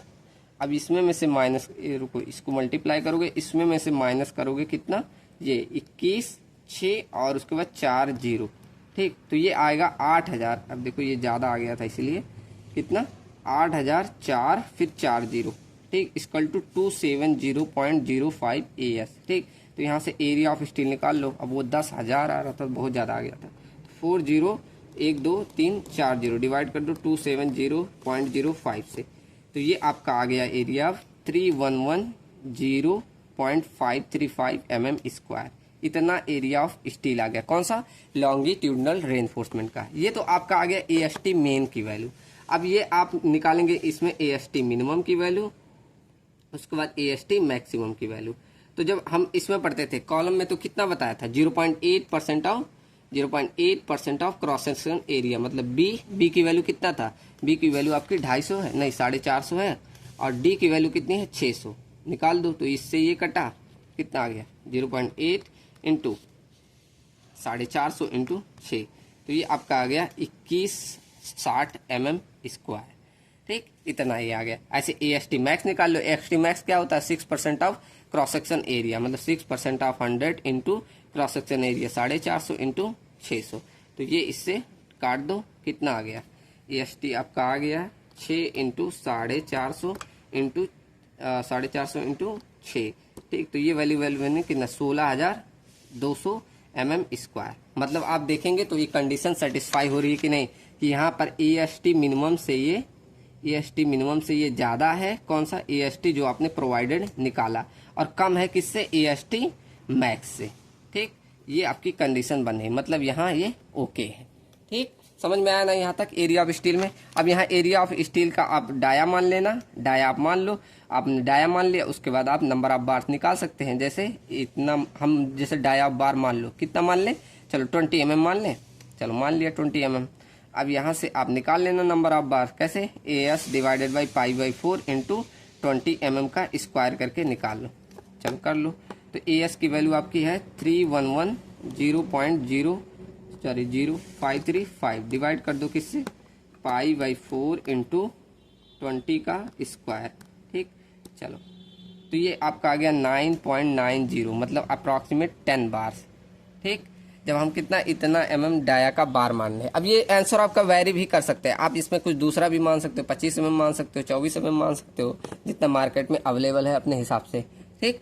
तो यहाँ से आपका हमने क्या नंबर ऑफ बार्स निकाल दिए लॉन्गिट्यूडनल में। अब आपका लास्ट स्टेप बचता है ट्रांसवर्स रेनफोर्समेंट का, ठीक। तो उसे करते हैं, चलो यहाँ करते हैं। क्या स्टेप नंबर कौन सा था, ये स्टेप नंबर 3 में ही कर दिया पूरा। तो स्टेप नंबर इसे 4 डाल दो, स्टेप नंबर 4 क्या, ट्रांसवर्स रेनफोर्समेंट, अब ट्रांसवर्स रेनफोर्समेंट क्या, हमें बस लेटरल टाई निकालना है और लेटरल टाई का डाया निकालना है, यही 2 चीज करनी है। और मतलब सॉरी, लेटरल टाई का डाया और लेटरल टाई का स्पेसिंग, ठीक। तो पहले डाया निकाल लेते हैं, डाया ऑफ ए पॉइंट निकाल लो, डाया ऑफ लेटरल टाई, तो ये कैसे निकालते थे, 5 मेन डिवाइडेड बाई 4 करते थे, और क्या करते थे 6 mm, इन दोनों में से जो वैल्यू मैक्सिमम आती वही प्रोवाइड कर देते थे। तो 5 मेन हमने कितना माना, 20 mm मान लिया, divided by 4 equal to 5 mm आ गया, और ये 6 mm, मतलब इन दोनों में से मैक्सिमम वैल्यू आप लेंगे तो कितना आया, आपका डाया ऑफ लेटरल टाई आ गया कितना, ये मैक्सिमम वैल्यू लेंगे तो 6 mm, ठीक। तो यहाँ पर आप कितना लेटरल टाई का प्रोवाइड करेंगे, डाया 6 mm, ठीक। ऐसे सेकेंड केस निकालते हैं, स्पेसिंग इन लेटरल टाई, देखो आराम से लिखूं, लेटरल टाई, ठीक। तो इसके लिए भी मैंने फॉर्मूला बता दिया था, क्या होता है 16 टाइम ऑफ 5 मेन, या आप सेकंड लेते थे 300 mm, या आपका एक कंडीशन और था LLD। इन तीनों में से जो वैल्यू आएगी मिनिमम वही आपको लेना है, ठीक। तो 16 टाइप ऑफ 5 मेन मतलब 16 इंटू 20 करोगे तो ये 320 mm आ जाएगा, और ये सेकंड क्या लिखा मैंने 300 mm, ये ले लेना है, या LLD लीस्ट लेटरल डायमेंशन आपको किसी एक डायरेक्शन का ले लो, मतलब ये 450 ले लो। तो यहाँ पर आपका स्पेसिंग की वैल्यू कितना प्रोवाइड कर दो, सबसे मिनिमम कौन सा है, मिनिमम लेने के चलते हैं, तो यहाँ पर 300 mm, ठीक। तो यही आप प्रोवाइड कर देना, ठीक। आपका ये ट्रांसवर्स रेनफोर्समेंट हो गया। अब आपका लास्ट स्टेप बनता है डिटेलिंग, स्टेप नंबर आपका कौन सा हो गया 5, डिटेलिंग। तो कर देना डिटेलिंग, आप ऐसे कॉलम बनाना, जितने नंबर ऑफ बार्स है उसी के हिसाब से बना देना, ठीक। तो फिगर आप लोग बना लेना। चलो अब बढ़ते हैं अगले क्वेश्चन नंबर 2 पे, किस पे, स्पायरल कॉलम की डिजाइनिंग पे, ठीक। चलिए तो यही आपका क्वेश्चन सेकंड इसी का करते हैं। क्या लिखा है, design the reinforcement in spiral column. Column का जो हमें डायामीटर दिया है वो 400 में। अब जो दिया है यहाँ लिखते जाओ, यही कर देना। चलो, तो ये हमारा क्वेश्चन नंबर सेकंड रहा। सेकंड में क्या डाया आपको दिया है कितना, 400 mm। मतलब आप लिख सकते हैं इसे कैपिटल डी की वैल्यू आपको दी है 400 mm। ठीक, उस बाद उसके लिखा है सब्जेक्टेड ऑफ फैक्टर्ड लोड। अब यहाँ फैक्टर्ड कर दिया, मतलब ये पीयू की वैल्यू आपको दे दी कितना, 1500 किलो न्यूटन। यहाँ फैक्टर्ड करने की जरूरत नहीं। उसके बाद the column has the unsupported length, मतलब एल अनसपोर्टेड की वैल्यू जो दी है वो कितना दी है, 3.4 मीटर इतना दी है। And is braced against side way, मतलब अब ये देखो, मतलब रोका गया है साइड वे, मतलब मूवमेंट होने से रोका गया है। मतलब ये आपका जो बीम प्रोवाइड कर रहा है ये आसपास मूवमेंट नहीं कर रहा है, मतलब मूवमेंट अगेंस्ट रिस्ट्रिक्शन है। तो मतलब यहाँ पर जब ये केस बनती है तो आपको हमेशा ध्यान रखो कि एल इफेक्टिव की वैल्यू जो है वो 0.6 टाइम ऑफ एल ले लेना है। ठीक, कैसे आप वहाँ फिगर में दिखाओ, मैं IS कोड निकालो एक बार।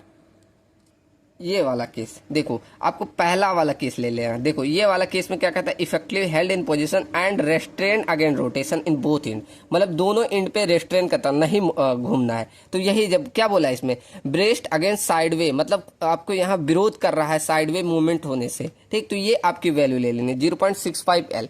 आपके इसमें सोल्यूशन में 1 ले लिया है, लेकिन 1 नहीं लेना चाहिए था। ठीक, तो करेक्ट आपका होता है 0.65 एल। तो यहाँ हम 0.65 टाइम्स ऑफ एल लेके चलेंगे। ठीक, चलो, किसी को दिक्कत। उसके बाद आगे क्या बोला है, आपको ग्रेड ऑफ कंक्रीट M25 लेना है और ग्रेड ऑफ स्टील Fe 415 लेके चलना है। ये इतने सारे डाटा आपको दिए हुए हैं। चलो सोल्यूशन करते हैं। इसमें जो सारे स्टेप थे, पहला स्टेप नंबर फर्स्ट, क्या आपको कॉलम का चेक करना कि आपका टाइप कौन सा है। तो इसके लिए क्या करते थे, L effective by L L D is not greater then 12। ये केस होना चाहिए शॉर्ट कॉलम में। तो एल इफेक्टिव के लिए आपको एल इफेक्टिव की वैल्यू निकाल लो पहले। यहाँ एल इफेक्टिव की वैल्यू कैसे निकालोगे, 0.65 इंटू एल की वैल्यू, एक सेकंड कैलसी कहाँ गया, देखो क्या करना है, 0.65 इंटू एल की वैल्यू कितना है 3.4, तो मल्टीप्लाई कर दो इससे, तो ये वैल्यू आएगी 2.21 मीटर। ठीक, डायरेक्ट ऐसे एल इफेक्टिव लिख लो 2.21 मीटर। ठीक, मतलब यहाँ लिखोगे तो ये कन्वर्ट हो जाएगा 2,21 इंटू 1000 करोगे तो कितना आ जाएगा 2210 डिवाइडेड बाई LLD। अब LLD यहाँ पर कुछ नहीं, बस वही डाया आपकी LLD होती है, इसमें कोई कुछ करने की जरूरत नहीं। तो ये 400 रख दो। क्या छोटा है, अब देखो करो, 2210 डिवाइडेड बाई 400, तो ये आपकी वैल्यू कितने आई 5.5, जो कि हमारा 12 से छोटा है। मतलब ये आपका शॉर्ट कॉलम है और हम कह सकते हैं इसमें कोई नो बेंडिंग मूवमेंट है। ठीक, लिख देना इतना।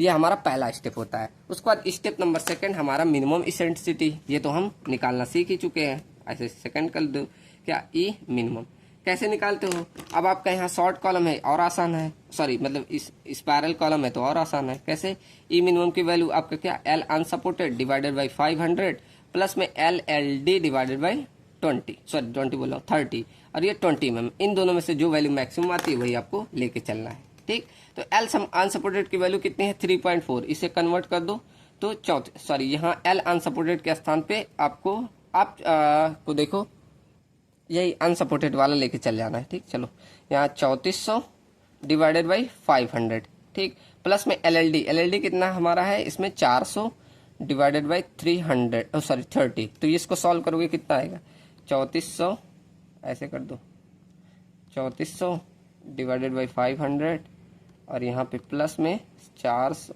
इसको भी ऐसे कर दो 400 डिवाइडेड बाई 30, इसको सॉल्व करोगे तो ये वैल्यू आ गई 20.13 और ये निकालोगे ये वैल्यू कितनी आ गई 20। तो इनमें से मैक्सिमम ई मिनिमम की वैल्यू कौन आएगा, जो मैक्सिमम होगा, तो मैक्सिमम कौन है 20.13, मतलब थोड़ा सा अंतर ही है। ठीक, तो यहाँ पर आप चेक लगा दो कि सही है कि नहीं। तो कैसे लगाते हो, ई मिनिमम की value less than equal to होने चाहिए किसके 0.005 टाइम्स ऑफ LLD के, लगा दो। तो ई मिनिमम की वैल्यू कितना आया यहाँ 20.13 is less than equal to, रख दो।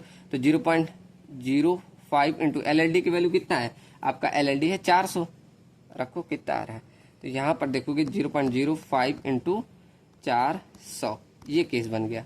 यहाँ पर देखो ये बन गया क्या 20 और ये बन गया 2.13। अब यहाँ देखोगे ई मिनिमम की वैल्यू आपकी कम आ गई, सॉरी ज़्यादा आ गई और ये कम आ गई, तो इस केस में क्या करते हैं हम ई मिनिमम ही प्रोवाइडेड लेके चलते हैं। कितना 20 पॉइंट, सॉरी इसको हम ई मिनिमम की वैल्यू को 20 कंसिडर करते हैं, ना कि इतना। ठीक, कितना कंसिडर करोगे? इतना। जब ऐसा केस बन जाता है, ठीक, तो यहाँ एक केस बनना है, तो यहाँ पर ई मिनिमम हम कितना 20 लेके चलेंगे। ठीक, किसी को दिक्कत? चलो अब बढ़ते हैं अगला स्टेप नंबर 3 पे। चलो तो यहाँ करते हैं स्टेप नंबर 3। अब स्टेप नंबर 3 आपका वही है, क्या? लॉन्गिट्यूडनल रेनफोर्समेंट निकाल लें। लॉन्गिट्यूडनल रेनफोर्समेंट, इसमें बस अंतर वही है, क्या? ट्रांसवर्स रेनफोर्समेंट में हम पिच की वैल्यू निकालते हैं, स्मॉल पी की वैल्यू। ठीक, चलो तो यहाँ पर अब लॉन्गिट्यूडनल रेनफोर्समेंट निकालना है। वही देखो, पहले पी यू इक्वल टू क्या होता है, इसमें 1.05 टाइम्स, ये ध्यान रखना, इसमें 1.05 टाइम्स से मल्टीप्लाई करना पड़ेगा, और बाकी same 0.4 F C K into A C plus में 0.67 F Y into A S area of steel.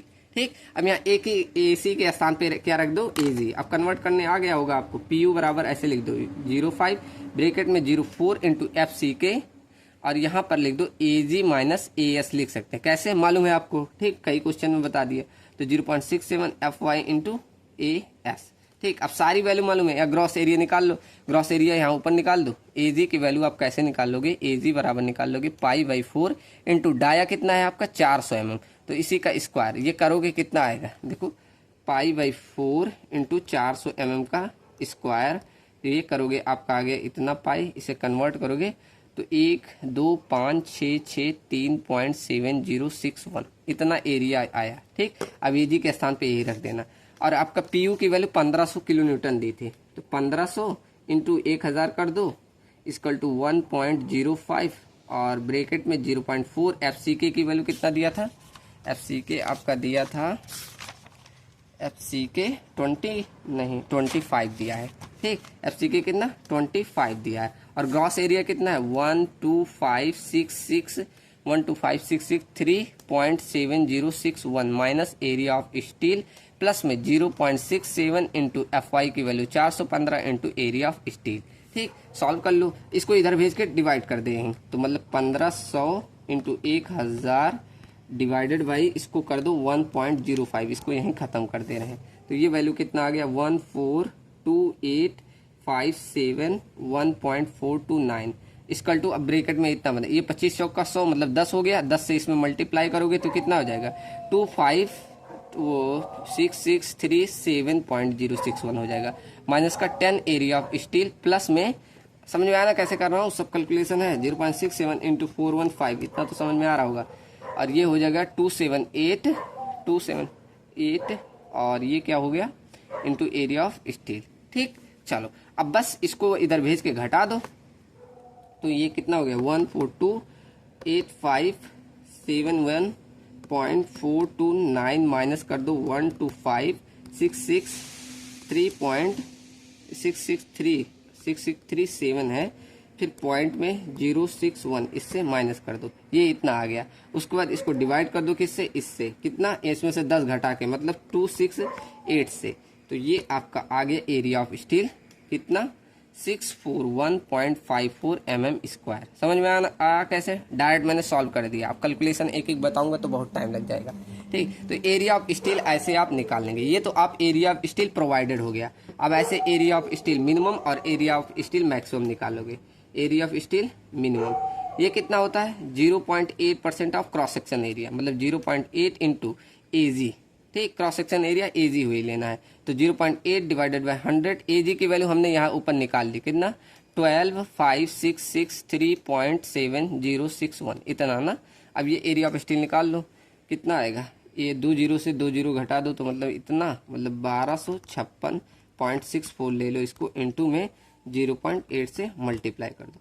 यहाँ पर एरिया आ गया 1005.32 mm स्क्वायर। ये आपका आ गया एरिया ऑफ मिनिमम रेनफोर्समेंट। अब यहाँ देखने को मिल रहा होगा कि मिनिमम रेनफोर्समेंट तो ज़्यादा है एएसटी के, तो यहाँ जो एएसटी हम प्रोवाइडेड लेंगे ना, वो क्या लेंगे? बराबर एएसटी मिनिमम को ले लेंगे। ठीक, यहाँ हम मतलब 1005.31 mm स्क्वायर एएसटी प्रोवाइड ले लेंगे। जब आपका ये केस बनता है, हमने स्लाइड में इसे भी किया था सेम ऐसे, इसमें जब आपका एएसटी मिनिमम ज़्यादा आ जाए और ये कम आ जाता है, तो वहाँ पर हम क्या प्रोवाइड करते हैं? इतना एरिया।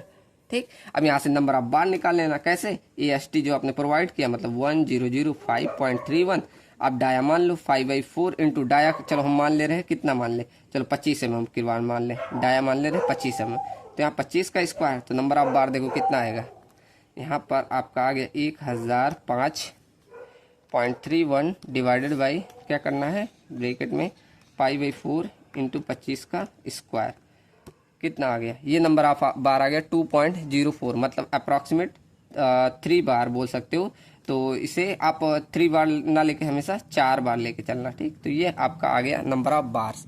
ठीक, चलो यहाँ तक तो सबको समझ में आया होगा। अब अगला स्टेप है, उसको मैं अगले पेज से कराऊँ, उसमें ज़्यादा स्पेस लगेगा।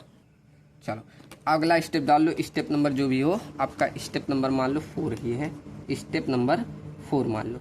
इसमें हम क्या निकालते हैं, ट्रांसवर्स रेनफोर्समेंट, ट्रांसवर्स रेनफोर्समेंट। ठीक, ये निकालते हैं। अब इसके लिए मैंने बोला था IS कोड का फॉर्मूला है वो आप यूज करिएगा। कौन सा? 0.5 FCK, सॉरी 0.5 बोला हूँ, 0.36 FCK अपॉन FY ब्रैकेट में AG upon AC, AG upon AC minus का 1 is greater than equal to VH upon VC। अब एक एक टर्म यहाँ हमें निकाल लेना, उसके बाद यहाँ से हम क्या निकालेंगे, पिच की वैल्यू, बस वही आपको निकाल के चेक करना पड़ता है इसमें। ठीक, चलो FCK मालूम है, FY मालूम है, ग्रॉस एरिया AG की वैल्यू अभी हमने पीछे निकाल ली थी, कितना पीछे हमने निकाला था, ये ग्रॉस एरिया देखो मैं, देखो यही निकाला था 12566.3.7061। ठीक, ये हमारा ग्रॉस एरिया निकल गया। अब यहाँ सेकंड टर्म आता है कोर एरिया। अब ये क्या होता है, देखो अब यहाँ मैं एक डायग्राम बना रहा हूँ, क्या ये कॉलम का मैं ऐसे टॉप व्यू बना रहा हूँ। ठीक, ये आपका कॉलम का टॉप व्यू है। अब यहाँ पर ऐसे बीच में आप कुछ सरिया ऐसे प्रोवाइड करते हैं, ऐसे वो जो आप ट्रांसवर्स रेनफोर्समेंट ऐसे बीच में ही प्रोवाइड करेंगे, ऊपर से देखेंगे तो कुछ ऐसा दिखेगा। ठीक, तो ये जो पूरा एरिया था इसे तो हम बोल रहे थे D, जो आपका पूरा एरिया था ये तो D हमारा था। अब यहाँ से अगर लेंगे, यहाँ से यहाँ तक का एरिया, इसे बोला जाता है डाया ऑफ कोर, जिसे DC से डिनोट करते हैं। अब ये कैसे निकालोगे, टोटल में से ये जो दोनों साइड में आपने कवर प्रोवाइड किया, ये अगर हम घटा दें तो हमारा निकल जाएगा क्या, DC की वैल्यू निकल जाएगी ना।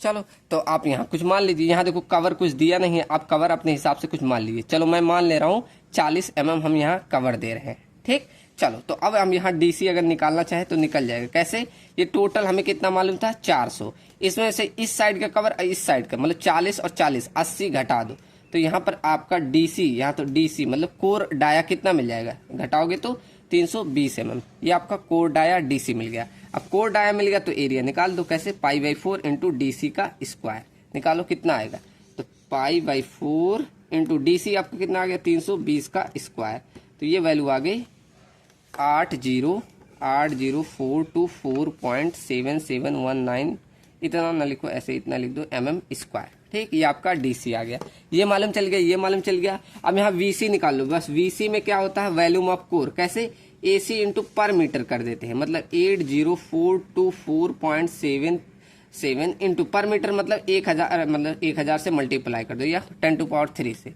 ये आपका वॉल्यूम ऑफ कोर मिल जाएगा। अब आपका बचा वॉल्यूम ऑफ हेलिक्स। अब ये क्या होता है, देखो आपका वॉल्यूम ऑफ हेलिक्स मतलब ये जो आप हेलिक्स प्रोवाइड करा रहे हो ऐसे ऐसे करके पूरा, ये कितना वॉल्यूम है, तो इसके लिए क्या करते हैं 1000 डिवाइडेड बाई पिच करो इंटू जो आप एरिया ऑफ हेलिक्स है, मतलब π/4 इंटू डाया ऑफ हेलिक्स का स्क्वायर इंटू में आपको पाई इंटू DH से, मतलब ये जो आपका डिस्टेंस ऑफ हेलिक्स का सेंटर टू सेंटर, उससे मल्टीप्लाई कर देना है। ठीक, अब यहाँ डाया ऑफ हेलिक्स नहीं दिया है तो यहाँ पर भी आपको एज्यूम कर लेना है। मान लिया चलो हमने 8 mm का हमने डाया दिया। अब DH क्या होता है, इसके यहाँ से सेंटर से, देखो इसके यहाँ सरिये से लेके सेंटर तक, इसके सेंटर से यहाँ तक की डिस्टेंस को DH बोला जाता है।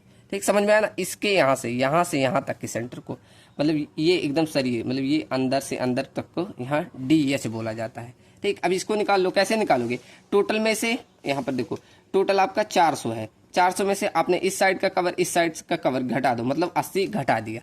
अब इसके सेंटर मतलब इसका सेंटर इसका सेंटर, मतलब यहाँ से 4 यहाँ से 4 मतलब 8 और घटा दो, मतलब 80 320 में से मतलब 8 और घटा दो, कितना बच जाएगा, DH आपका आ जाएगा 312। ठीक, समझ में आया ना कैसे। चलो अब बस सारी वैल्यू मालूम है, वॉल्यूम ऑफ हेलिक्स पे रख दो, तो 1000 divided by pitch into π/4 into में डाई ऑफ हेलिक्स 8 का square into pi into D H आपको मालूम है कितना 312 रख दो। तो वी एच की वैल्यू ऐसे निकाल दो इसी टर्म में कितना π/4 इंटू 8 mm का स्क्वायर, ये इतना आया, इंटू कर दो इसको 3 बोल रहा हूँ पाई इंटू कितना 312 से, ये इतना आ गया, इंटू इसको 1000 कर दो, ये इतना आ गया, इसको यहीं रख दो 49269065.17 डिवाइडेड बाई पी, ये पिच की वैल्यू आ गई। अब बस सिंपल इसमें रख के आपको पिच निकाल लेना है। कैसे? पुट द वैल्यू, इसको इक्वेशन मान लो, इक्वेशन फर्स्ट ऐसे लिख दो, put all the value in equation first, ठीक, इक्वेशन फर्स्ट में रख देना है। चलो रख दो, तो ये 0.36 इंटू एफ सी के आपको 25 दिया था, एफ वाई आपको 415 दिया था, और ए जी आपने निकाला कितना 12566.7061 डिवाइडेड बाई ए सी। ए सी की वैल्यू कितना था, ए सी हमने निकाला था यहाँ पर 80,424.77, माइनस कर दो 1 से, और is not greater than equal to V H. अब वी एच की वैल्यू 49269065.17 डिवाइडेड बाई पी, और इसका divided by volume of core, volume of core कितना 80। अब इसको सॉल्व करोगे तो यहीं ऊपर आ जाएगा, ऐसे आता ना, ऊपर भेज देते हैं इसको, तो यहाँ इससे मल्टीप्लाई हो जाएगा, तो 8042 इंटू 10⁻³ लिख दो, ठीक, तो यहाँ से निकल गया। अब मुझे पिच चाहिए, तो पहले इसको सॉल्व कर दो, उसके बाद इधर भेज के कर देना, ठीक।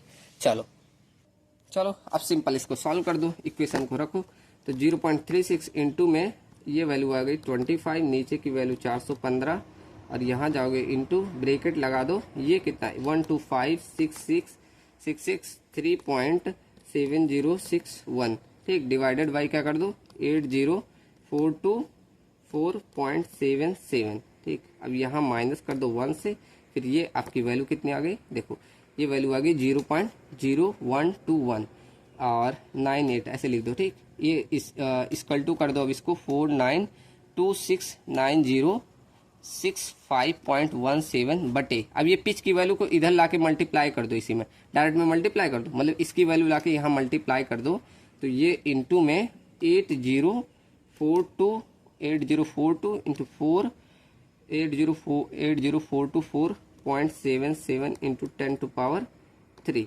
इससे मल्टीप्लाई होगा, तो यहाँ पर ये डायरेक्ट वैल्यू ऐसे लिख दो, कितना आ गया 981085.3612, ये वाली वैल्यू लाकर इधर ही मल्टीप्लाई कर दिया डायरेक्ट, ठीक, इतना पी की वैल्यू मिल गई। अभी पी यहीं रोक दो और इसको इससे मल्टीप्लाई कर दो, मतलब 492690 और 65.117, ठीक, इसको डिवाइड कैसे कर दो 981085.3612, ठीक, यहाँ से आपका पिच आ जाएगा, पिच आ गया आपका 50.21 इतना mm, ठीक। अब आपको पिच की वैल्यू ऐसे चेक कर लेना है, कैसे चेक करते थे, लाइट में ऐसे लिखाया था, चेक कर लेना है, ठीक। चलो चेक करके भी बता दे रहा हूँ, क्या 35H या 25 mm से आपका वैल्यू ज़्यादा होना चाहिए पिच की, और कम होना चाहिए किससे, आपका DC/6 से, या आपका 75 mm इससे कम होना चाहिए। तो यहाँ पिच की वैल्यू आपने कितना निकाला 50.21, तो ये 25 से तो ज़्यादा है, ऐसे 3 टाइम ऑफ 5H करोगे, 5 मतलब आपने जो माना तो 8 × 24, तो इससे तो ज़्यादा ही है, इन दोनों से ज़्यादा है, और कम होना चाहिए DC/6, DC मतलब डाई ऑफ कोर, कितना था डाई ऑफ कोर 320, तो 320 डिवाइडेड बाई 6, मतलब ये आपकी वैल्यू है 53.33, और आपका सेकंड 75 mm, तो इससे कम भी है, और इसके मतलब इनके बीच में ये वैलिड करना चाहिए, है ना, देखो आप सबको दिखा नहीं, इनके बीच में ये रहना चाहिए, है ना। तो यहाँ अगर ये कंडीशन बन गई तो आपका ओके है, ठीक। चलो, तो आशा करता हूँ सबको समझ में आया होगा, और लास्ट में ऐसे डिटेलिंग लिख के यही वाला डायग्राम बना देना, ठीक। चलो, तो सबको समझ में आया ना, और आपका बाई एक्सियल यूनी एक्सियल से इससे नहीं क्वेश्चन पूछा जाता, और जो थ्योरी बताया वो थ्योरी जरूर पढ़ लेना, ठीक। चलो मिलते हैं अगली यूनिट नंबर 5 में, और यूनिट नंबर 5 आपका बहुत ईजी है, कल हम उसको कवर कर लेंगे, ठीक। कल हम मैं सुबह, अब देखो आज तो कितना टाइम हो गया, अभी आपको मैं टाइम दिखाऊं, ये देखो 2:50 हो गया, अभी मैं समझो सोऊंगा तो 9-10 बजे उठूंगा, उसके बाद कहीं 12-1 बजे आपको शूट करके दे दूंगा, ठीक। तो कल शाम तक आपको यूनिट नंबर 5 मिल जाएगा, उसके बाद रात में मैं WSM भी पढ़ा दूंगा, ठीक। चलो मिलते हैं नेक्स्ट वीडियो में, thank you and thanks for watching.